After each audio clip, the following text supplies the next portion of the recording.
నమస్తే welcome to cube TV నేను గిరిజ ఇవాళ మనతో పాటు ప్రముఖ ఆధ్యాత్మికవేత్త జ్యోతిష్య పండితులు బ్రహ్మశ్రీ కిరణ్ శర్మ గురువు గారు ఉన్నారు. వారితో మాట్లాడి మనకున్నటువంటి సందేహాలను నివృత్తి చేసుకునే ప్రయత్నం చేద్దాం. గురువుగారు నమస్కారం. సర్వే జనా సుఖినో భవంతు. గురుగారు, మనకు అమావాస్య అనగానే అదొక నెగిటివ్గా భావిస్తూ ఉంటాం కదా. ప్రతి అమావాస్యకి ఒక స్పెషాలిటీ ఉంటుంది. ముఖ్యంగా దృష్టి దోషాలు తొలగించుకోవడానికి అదొక చక్కటి అవకాశంగా చెప్తూ ఉంటారు. అందున ఆదివారం అమావాస్య అంటే మరీ ఎక్కువ పవర్ ఉంటుంది అంటారు. సో మరి మనకి 27వ తేదీన ఈ నెల అమావాస్య ఆదివారం రోజు వచ్చింది. సో ఆ రోజు పిల్లలకు కానీ పెద్దవాళ్లకు కానీ ఇంటికి కానీ దృష్టి దోషాలు తొలగిపోవాలి అంటే ఏం చేయాలి అంటారు గురుగారు? ఒకటి మీరు అన్నట్టుగా మీకు చాలా విషయాలు తెలుసుకొని బాగా తెలివైనటువంటి వ్యక్తి అన్ని విషయాలు తెలుసుకున్న తర్వాతనే ముందడుగు వేస్తుంది. ఆదివారం అమావాస్య తెలిసిపోయింది. ఆ రోజు అశ్విని నక్షత్రం కూడా ఉంది. అంటే నక్షత్ర ప్రారంభ నక్షత్రం అది. అంటే ఒక రకంగా ఉగాది తర్వాత మళ్ళీ ఒక స్టెప్, సెకండ్ స్టెప్ అనమాట. చైత్ర మాసంలో ఒక ఉగాది ఒక స్టెప్ అనుకుంటే వైశాఖ మాసం నెక్స్ట్ స్టెప్కి ఆధారం అయ్యేది ఈ రోజు.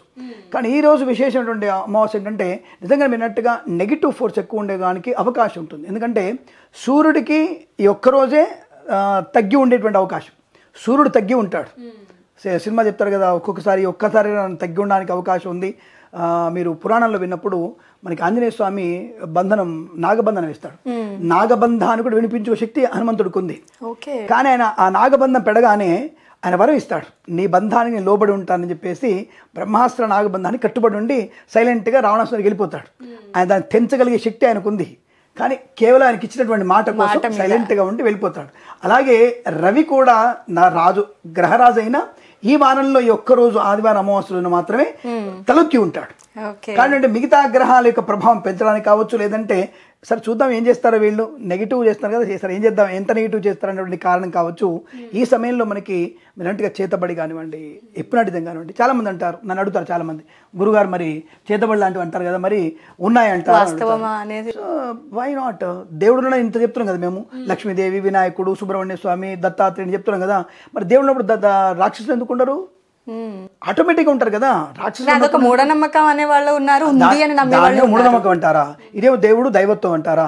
దైవత్వం ఉన్నప్పుడు రాక్షసత్వం కూడా ఉంటుంది, ఖచ్చితంగా ఉంటుంది. ఉండకుండా ఎందుకు ఉంటుంది?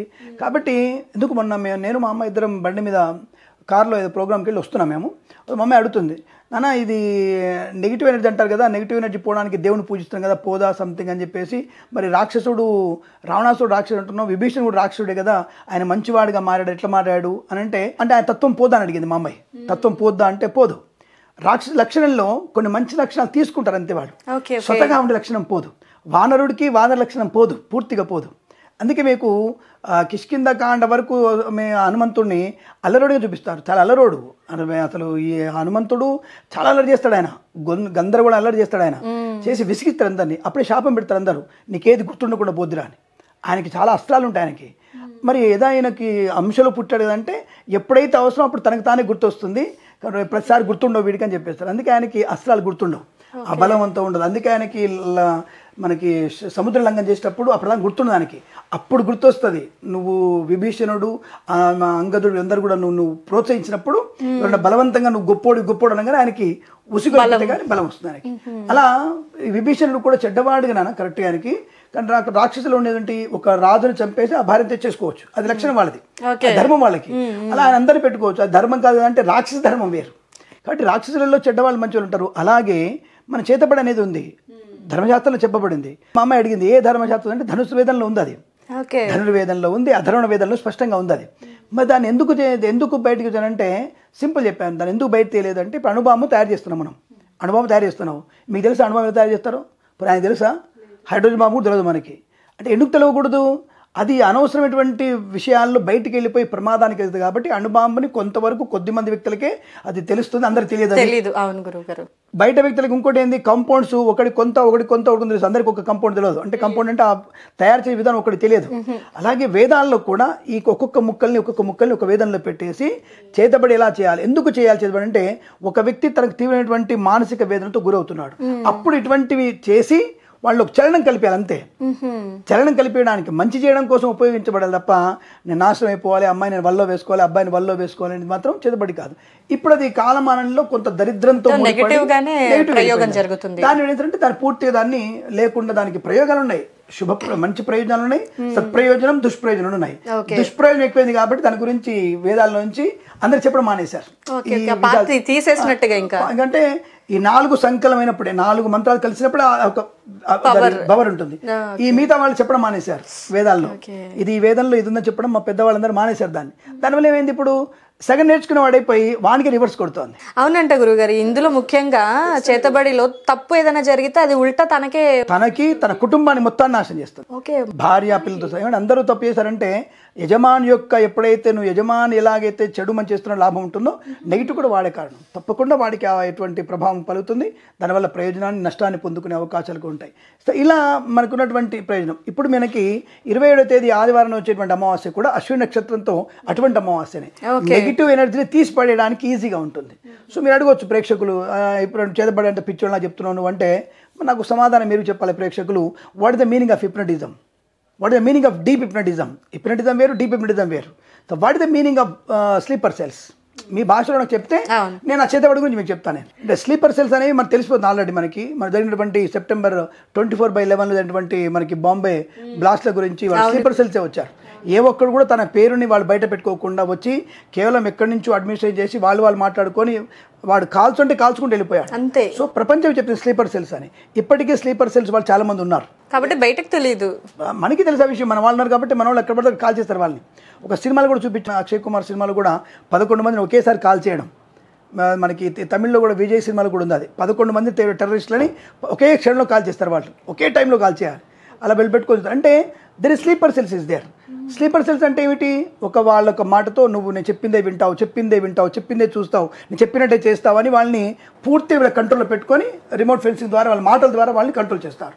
నథింగ్ బట్ చేతబడి అంతే కదా. శ్రీం హ్రీం క్లీం గ్లౌం గణపతి నమః మహా స్వాహ అంటే అంతే. ఆ మంత్రంతో ఆ బంధం అక్కడ కూర్చోండి అంతే. అంటే అవతల వ్యక్తికి అటువంటిది కలగాలంటే మరి ఇప్పుడున్నటువంటి మంత్రగాళ్ళు అటువంటి అంత బలం ఉన్న వాళ్ళు ఎవరు లేరు.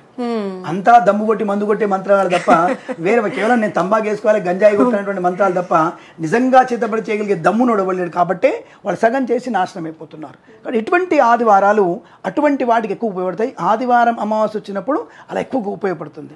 దాన్ని తిరగొట్టడానికి కూడా చండీపాలైనటువంటి శక్తి ఇక్కడ ఉంటుంది. చండీపాలనం ఇటువంటి రోజులలో కనుక మీరు ఎవరైనా ఇంట్లో ఆర్థికంగా ఇబ్బంది పడినా, ఏదో మానసిక ఇబ్బంది పడినా, ఆటిజంతో బాధపడుతున్నా, ఆఫీసులో ఇబ్బందిగా ఉన్నా, ఈ 27వ తేదీ ఆదివారం రోజున మీరు కనుక చండీ హోమం చేయించుకోగలిగితే, సాధ్యవంత స్వామి పంతులకి చూసావా ఈ కిరణ్ శర్మ పంతులకి ఎక్కడ డబ్బులు పెట్టమంటాడంటే గుడికి వెళ్ళి చేయించండి, ఇంట్లో చేయించుకోండి. చండీ హోమం వల్ల మనకున్నటువంటి నెగిటివ్ ఎనర్జీ అంతా కూడా, అంటే దృష్టి దోషాలు కానివ్వండి, ఇంకొక దోషాలు కానివ్వండి, పరాయి వ్యక్తుల యొక్క దృష్టి వల్ల కానివ్వండి, కుటుంబ వ్యక్తుల యొక్క నెగిటివ్ ఎనర్జీ కానివ్వండి, ఇంట్లో ఉండేటువంటి నెగిటివ్ ఎనర్జీ కానీ పూర్తిగా తొలగిపోయిన అవకాశం ఖచ్చితంగా ఉంటుంది.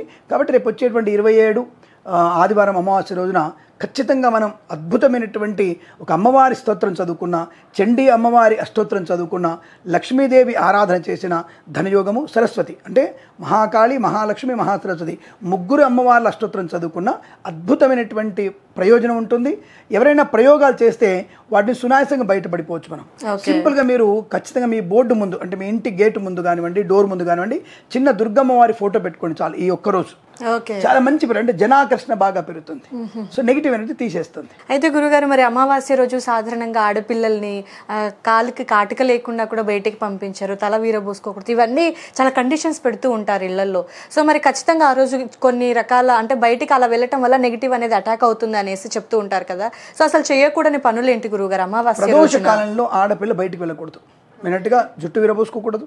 జుట్టు విరబోసుకునేది నాట్ ఈవెన్ అమావాస్య, ఎవ్రీ డే కూడా జుట్టు విరబోసుకునేటువంటి ప్రయత్నాన్ని చేయకూడదు. జుట్టు విరబోసుకోకూడదు, జడ అల్లుకొని ఉండాలి. రెండవది, బయటికి ప్రదోష కాలంలో బయటికి వెళ్ళకూడదు.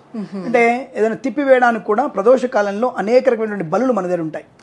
మళ్ళీ ఒక ఉదాహరణ చెప్తాను మీకు, ప్రతిదీ నేను ఎగ్జాంపుల్గా చెప్తాను మీకు. మన ఇంట్లో తద్దినం కానీ మాసం కానీ అవుతున్నప్పుడు ఇంటి ముందు ముగ్గు వేయొద్దు. మన తద్దినం ఉంటే తను చనిపోయిన వాళ్ళ రోజు వస్తుంది సంవత్సరానికి ఒకసారి, ఆ రోజు కానివ్వండి, మాసిక రోజు కానీ ఇంటి ముందు ముగ్గు వేయకూడదు. అలా వేయడం లేదంటే మనం ఏదైతే ఆహారాన్ని మన పెద్దలకి ఇద్దామనుకుంటామో, తర్పణం కానీ పిండ ప్రదానం కానీ, ఆ లోపుగానే అనేక జీవాలు అంటుకొని ఉంటాయి మన ఇంటిని.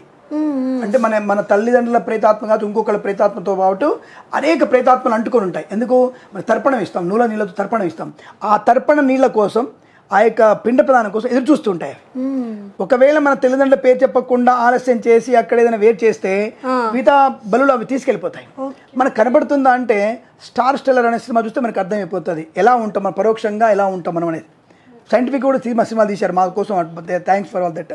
సో అలా మనకి అలా పరోక్షమైనటువంటి బళ్ళు ఉంటాయి. అందుకే ఇంటి ముందు ముగ్గు వేస్తే వాళ్ళు వచ్చి రెడీ కూర్చుంటారు అక్కడ. అంటే ఆ పిండిని ఆ పక్షులకి ఆహారంగా తినేసి అవి రెడీ కూర్చుంటాయి అవి. కాబట్టి అక్కడ ఆ సమయంలో మనం పిండ ప్రదానాలు పెట్టినప్పుడు ఇంటి ముందు ముగ్గు వేయకూడదు. అలాగే మనం చేసేటువంటి ఏదైనా మీరు బయటికి వెళ్తున్నప్పుడు ఇటువంటి పని, అంటే ప్రదోష కాలంలో ఆడపిల్లకి నష్టం కలిగించేటువంటి వస్తువులు బయటపడేస్తున్నారు, తిప్పి బయటపడేస్తుంటారు. అటువంటివి దాటడం వల్ల ఆడపిల్లకి వెంటనే దాని నెగిటివ్ ఎఫెక్ట్ తట్టుకునేటువంటి శక్తి ఉండకపోవడం వల్ల వెంటనే వాళ్ళకి నెగిటివ్ ఎఫెక్ట్ పడుతుంది. తద్వారా మనకి నష్టం కలిగే అవకాశం కనుక ఎట్టి ప్రదోష కాలంలో రాత్రిపూట, ఆదివారం, అమావాస్య రోజు ఆడపిల్ల అసలు బయటికి వెళ్ళకూడదు. దానివల్ల ఏమవుతుంది సార్ మీరు చెప్పేది ట్రాష్, ఇది సైంటిఫిక్గా ప్రూఫ్ లేదంటే మనిషికి మానసిక స్థైర్యాన్ని కోల్పోయేటువంటి అవకాశం ఎక్కువగా ఉంటుంది. కాబట్టి దయచేసి మీరు మానసిక స్థైర్యాన్ని కోల్పోయే తత్వం ఉంటుంది కాబట్టి, అంటే మనకి చెడు వాసనలు, చెడు బుద్ధి కలిగే అవకాశం ఎక్కువ ఉంటుంది కనుక ఆ సాయంత్రం పూట ఆడపిల్లల్ని బయటికి వెళ్ళనివ్వరు. వెళ్ళినా కాటుక పెట్టి, కాలు కాటుక పెట్టి బయటికి పంపించే ప్రయత్నం చేస్తారు. అటువంటి వాళ్ళు కూడా తప్పకుండా అర్జెంటుగా బయటికి వెళ్ళాలి ఆఫీసు అనుకున్నప్పుడు తప్పకుండా మీరు హనుమాన్ చాలీసా పారాయణం చేసుకొని వెళ్తే అద్భుతమైనటువంటి అనుకూలత ఉంటుంది, దాంట్లో ఎటువంటి సందేహం లేదు. కాబట్టి మీరు ఏదైనా సరే ఆదివారం, అమావాస్య వచ్చినప్పుడు చాలా జాగ్రత్తగా ఉండాలి. ఈ వారంలో ఈసారి అశ్విని నక్షత్రం మేషరాశి వారు జాగ్రత్తగా ఉండండి. ఇది ఖచ్చితంగా జరుగుతుంది. అయితే గురుగారు, మామూలుగానే అమావాస్య అనగానే ప్రతి జీవికి, ప్రాణమున్న ప్రతి జీవికి కూడా ఆటోమేటిక్గా లోపల సామర్థ్యం అనేది తగ్గిపోతూ ఉంటుంది అంటారు. అది నిజమేనా గురుగారు? ఖచ్చితంగా ఉంటుంది. అంటే భూమి ఆకర్షణ శక్తి రెండు పెరుగుతాయి కదమ్మా. అంటే సముద్రంలో కూడా మీకు అనేక అలలు ఏర్పడతాయి. చంద్రుడు, భూమి రెండు కూడా ఒకేసారి ఆ నీళ్ళు లాగడానికి ప్రయత్నం చేస్తాయి. అందుకే అల్ల ఉధృతి ఎక్కువగా ఉంటుంది అమావాస్య, పౌర్ణమిలలో. కాబట్టి అటువంటి ఉధృతి ఉన్నప్పుడు రెండు గ్రహాల యొక్క గమనం ఉంటుందిగా, ఒకే రకమైనటువంటి ప్రేరణ కలిగిస్తుంటాయి, ఒకే ఆకర్షణ కలిగిస్తుంటాయి. ఈ ఆకర్షణ వికర్షణ వల్ల మనిషిలో ఉన్నటువంటి, మనం వాటర్తో ఉంటాం, మన బాడీ కూడా 80% వాటర్. దానివల్ల ఏంటంటే మనలో కూడా ఒక రకమైనటువంటి భావోద్వేగాలు ఏర్పడడానికి అవకాశం ఉంటుంది. మతి చలనం, మతి భ్రమణం, ఇతరుల మీద ఇన్ఫ్లుయెన్స్ ఎక్కువగా ఉండడం, ఇతరుల యొక్క ఉండడం. ఇప్పుడున్నటువంటి ఆడపిల్లలు ఇన్ఫాక్చునేషన్ లోన్ కావాలంటే కూడా ఇదే ప్రభావం. ఇవంతా ఇన్ఫాక్చునేషన్. ఇప్పుడున్నటువంటి love, there is no 100% correct love లేదు, అంత ఇన్ఫాక్చునేషనే. ఇదంతా కూడా డేటింగ్ యాప్లకు సరిపడి తప్ప మీకు ఇన్ఫాక్చునేషన్ తప్ప మీ రియల్ లవ్ అనేది ఎక్కడ లేదు. రాసి పెట్టుకోండి. మీరు క్యూట్యూబ్ ద్వారా చెప్తున్నటువంటి విషయం, రియల్ లవ్ ప్రపంచంలో లేదు కాక లేదు. ఇది నిస్సందేహంగా చెప్తున్నాను మీకు. మీ తల్లిదండ్రులు మీరు మార్చడానికే కారణం తప్ప నిజమైన లవ్ మాత్రం లేదు, అది గ్యారంటీ. అది కారణం కూడా ఇటువంటివే. అటువంటి దానికి కారణం సందర్భోచితంగా చెప్పాలి నేను. ఇటువంటి ఇన్ఫాక్చునేషన్ కారణం, అంటే ఆకర్షణ కారణం కూడా ఆదివారం, అమావాస్య వినడం, బయటికి వెళ్ళడం, తినడం, తిరగడం, ఫ్రెండ్షిప్ చేయడం, పిచ్చి పిచ్చి మాటలు మాట్లాడడం లాంటివి కూడా ఇదే రోజు కారణం. కాబట్టి అటువంటి వాటికి కూడా కారణం కాబట్టి ఆదివారం, అమావాస్య రోజు బయటికి వెళ్ళకూడదు. యాక్చువల్గా అమావాస్య రోజే బయటికి వెళ్ళకూడదు. మరి ఏం చేయాలండి? నిరంతరం ధ్యానం చేసుకోవాలి అమావాస్య రోజు. ఓకే గురుగారు, నిజంగా ఇది చాలా మందికి ఉండేటువంటి సందేహం. సో అమావాస్య రోజు ఏం చేయాలి? సో రకరకాల దృష్టిలు తీసుకుంటూ ఉంటారు, కానీ అమ్మవారి చండీ హోమం కానీ, లేదంటే చండీ పారాయణ చేయటం కానీ, ఇలాంటివి చేసుకుంటే మనకు ఆ ఫోర్స్ అనేది తగ్గుతుంది. అద్భుతమైనటువంటి ప్రయోజనం ఉంటుంది. అంటే రివర్స్లో వెళ్తున్న 10% అయితే ఇలా చేసుకుంటే 100% పాజిటివ్ ఎనర్జీ ఉంటుంది. ఓకే గురుగారు, సో చాలా చక్కటి విషయాలు. అంటే చేతబడి ఉంది లేదు అనేది కూడా సందేహము, బట్ మీరే చెప్పారు అంటే ఆబ్వియస్లీ ప్రేక్షకులు నమ్మాల్సిందే. ఎందుకంటే దేవుడు ఉన్నాడు అంటే అట్ ద సేమ్ టైం రాక్షసుడు ఉంటాడు కాబట్టి. సో చాలా చక్కటి విషయాలు మాతో షేర్ చేసుకున్నారు గురుగారు. ధన్యవాదాలు. అఖండ ఐశ్వర్యమస్తు. నమస్కారం. ప్రేమతో మీ కిరణ్ శర్మ.